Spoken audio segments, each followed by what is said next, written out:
Hello again, नए video के साथ हाजिर हूँ। सबसे पहले मैं आपका बहुत शुक्रिया अदा करना चाहता हूँ व्यूवर्स का, जो मेरा वीलॉग देखते हैं और कमेंट्स करते हैं, नेगेटिव पॉजिटिव वरेवर। और एक अच्छी बात यह है कि मैं आपसे शेयर करना चाहता हूँ कि मेरे व्यूवर्स की तादाद पिछले 2 महीनों में 200% बढ़ गई है। 10-20% नहीं, 200%। तो मैं आप सबका शुक्रगुजार हूँ। मैं भी आपके लिए बड़ी मेहनत करता हूँ। आप यकीन करें, वीलॉग करने से पहले मैं दर्जनों लोगों से बात करता हूँ। मैं half a dozen talk shows देखता हूँ, रेडियो सुनता हूँ, अमेरिकन, इंडियन और कनेडियन तीनों मीडिया को सुनता हूँ। पाकिस्तानी तो आपको पता है कंट्रोल्ड मीडिया, उसको नहीं सुनता। उनको सुन के फिर मैं आपके लिए इन्फॉर्मेशन जमा करता हूँ। और जब मैं आपको कोई बात बताता हूँ तो आप याद रखें कि जो बात मैं आज बताऊँगा आपको, वो आपको 3 दिन बाद दूसरे लोग बताएंगे। क्योंकि मैं इन्वेस्टिगेटिव जर्नलिज्म पे यकीन करता हूँ। मैंने 40 साल जर्नलिज्म किया है और इन्वेस्टिगेटिव जर्नलिज्म किया ताकि लोग पढ़े और इंटरेस्ट लें। तो मेरी कोशिश होती है कि आपको वो चीज़ बताऊं कि जो अप टू डेट है और करेक्ट है। एक और अजीब बात मैंने देखी है कि पिछले चंद दिनों से 6-7 देसी लोग फेसबुक पे मेरा वीडियो सुन के और इसी को बगैर कोट करे अपने नाम से इन्फॉर्मेशन लोगों को दे रहे हैं। लेकिन वो कहते हैं ना कि नकल के लिए भी अकल चाहिए। तो होता ये है कि अगर मैं कोई बात करता हूँ तो मैं फिर आपको उसकी स्टैट्स देता हूँ, वजह बयान करता हूँ और मैं आपको क्रेडिबल प्रूफ्स देता हूँ और ऐसे एविडेंस देता हूँ कि जिससे वो बात साबित हो। मिसाल तौर पे अगर आप ईस्टर्न न्यूज़ के कारी थे तो आपने देखा होगा कि ओबामा के सदर बनने से 6 महीने पहले मैंने एडिटोरियल लिखा था कि वाइट हाउस का ब्लैक प्रेसिडेंट। सब हंसे थे कि ओबामा आज तक काला सदर नहीं बना कोई, ओबामा कैसे बनेगा। लेकिन उस वक्त ओबामा नंबर 32 थे। लेकिन जिस तरीके से वो ऊपर जा रहे थे तो मैंने एनालिसिस करके कहा था कि ये आदमी डेफिनेटली जीत जाएगा और वो जीत गया। अच्छा, इसी के बाद आप देखिए कि चलिए ओबामा को छोड़ दीजिए, ट्रम्प साहब की बात आई।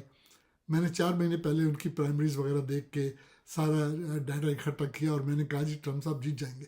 सब ने मजाक उड़ाया कि अमेरिका में एक दफ़ा हारने के बाद दोबारा कभी कोई जीता है।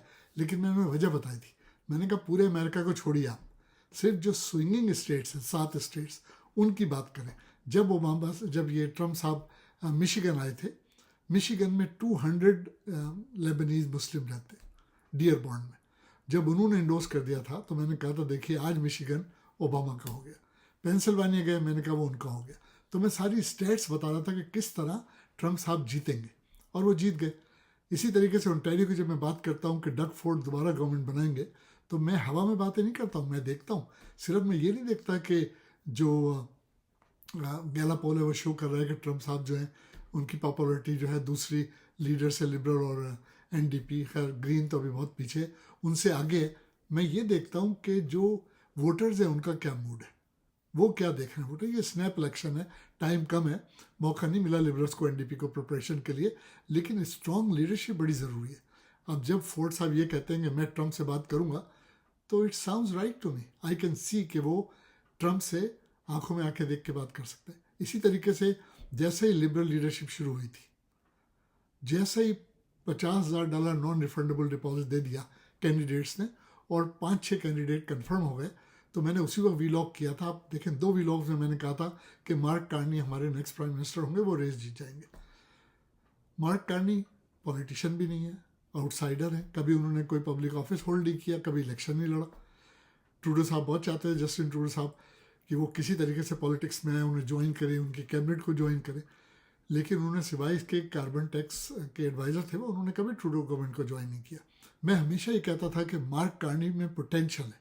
अब जब उन्होंने अपना नाम हैट में डाला तो मैंने वजह बताई कि देखिए 2008 में मार्क कार्नी को कंजर्वेटिव गवर्नमेंट ने हार्पर साहब ने अपॉइंट किया था, बैंक ऑफ कनाडा का गवर्नर।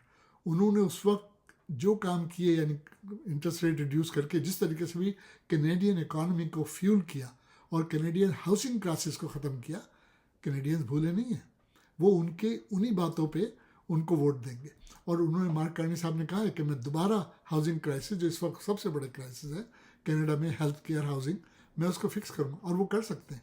तो आप मेरी बात लिख लें कि लोग बात कर रहे हैं और हमारे खुसूसन देसी लोग फ्रीलैंड को सपोर्ट कर रहे हैं, क्रिस्टा फ्रीलैंड। मैं पहले दिन से कह रहा हूँ कि she will not win for variety of reasons.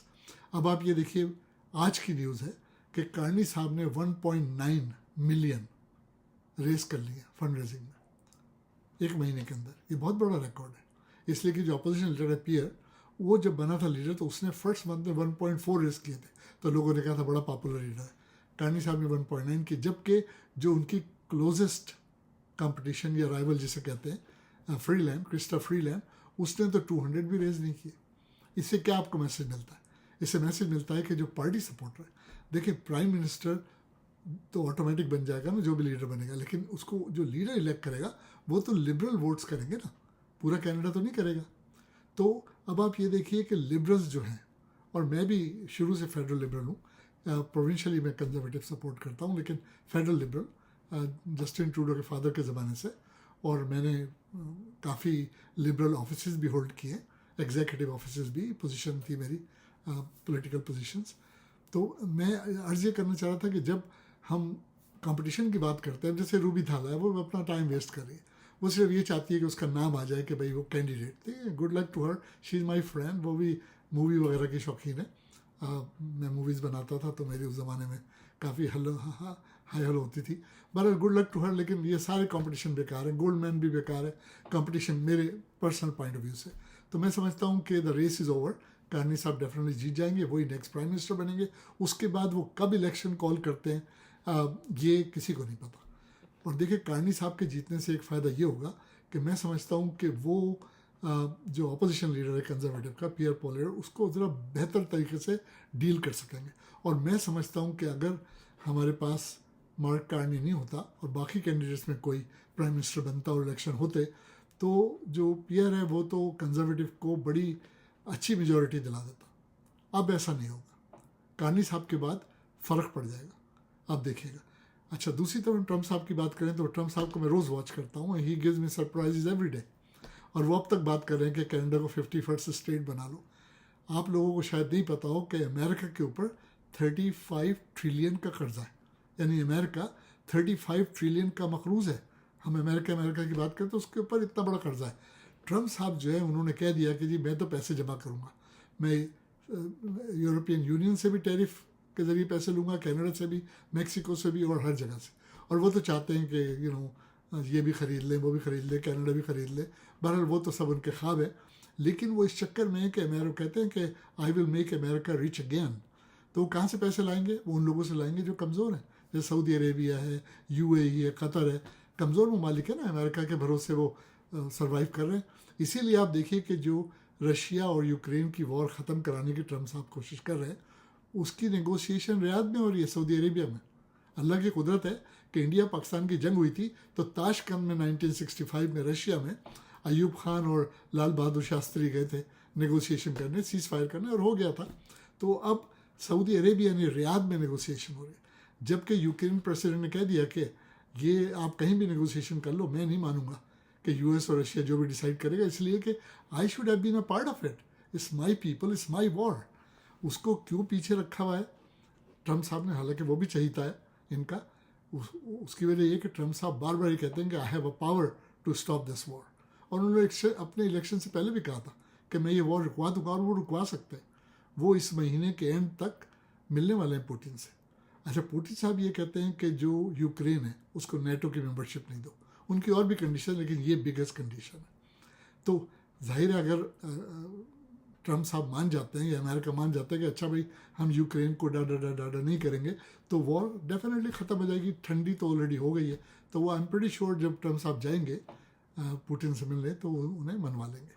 अच्छा, एक बड़ी ज़बरदस्त अहम डेवलपमेंट अमेरिका में हो रही है जो आप लोगों ने शायद नोटिस नहीं की हो, कि ट्रम्प साहब के फॉर्मर वाइस प्रेसिडेंट यानी पेंस साहब की टीम ने $1 मिलियन पब्लिसिटी पे खर्चा किया है कि ट्रम्प साहब जो अपॉइंटमेंट्स कर रहे हैं धड़ाधड़, उन पे ऑब्जेक्शन रेज किया। पर्टिकुलरली जो कैनेडी जूनियर का अपॉइंटमेंट हुआ है, क्योंकि जिस किस्म की उनको पोजीशन दी गई है वो डेफिनेटली उसमें बिलोंग नहीं करते। उस पर बड़ा पेंस साहब $1 मिलियन खर्चा करके ऑब्जेक्शन कर रहे हैं। लेकिन प्रॉब्लम यह है कि ट्रम्प साहब प्रेसिडेंट है, दोनों हाउस उनके हाथ में है, तो कोई कुछ नहीं कर सकता, और उनकी लास्ट टर्म है, इसलिए he will do whatever he would like to do. अगर हम प्रोविंशियल इलेक्शन की क्विकली बात करें तो जैसे मैंने अर्ज की कि डक फोर्ड साहब डेफिनेटली जीत जाएंगे। अब लिबरल लीडर बॉनी क्रॉम्बी जो है वो NDP वोट्स अट्रैक्ट करने की कोशिश कर रही है। वो NDP वोटर्स को कह रही है हमें वोट दो लिबरल को, ताकि अच्छा कंपटीशन हो सके। अभी तक पॉपुलैरिटी फोर्ड साहब की आगे है, काफ़ी आगे हैं। मुझे नहीं पता बॉनी क्रॉम्बी में इतना दमखम है कि वो कैचअप कर सके, लेकिन डेफिनेटली नेक्स्ट प्रीमियर दोबारा डग फोर्ड साहब होंगे। थोड़ी सी बात अगर हम पाकिस्तान की करें तो पीटीआई की लीडरशिप बड़ी ढीली ढाली है, उनसे कुछ नहीं हो रहा है इमरान खान को बाहर निकालने के लिए। मुझसे लोग पूछते हैं बताइए इमरान खान कब बाहर आएगा, मैं कैसे बताऊं, इसलिए कि पाकिस्तान में तो लॉ एंड ऑर्डर है ही नहीं। तो और पीटीआई वाले ढीले हैं, उनके वकील भी ढीले हैं, कोई ऐसा काम ही नहीं कर रहा जिससे इमरान खान के बाहर आने के चांसेस हो। अब एक ही उम्मीद है कि ट्रम्प साहब के स्टाफ में से कोई तगड़ा आदमी पाकिस्तान को तड़ी लगाए, जब ये काम हो सकता है, अदरवाइज तो नहीं होगा। अभी उत्तुर्क सदर आए हुए तो उन्होंने इमरान खान का नाम ले लिया तो शहबाज शरीफ नाराज़ हो गए। चलिए अगले वीडियो में मैं पाकिस्तान की ज़्यादा बात करूँगा। जब तक के लिए खुदा हाफिज़।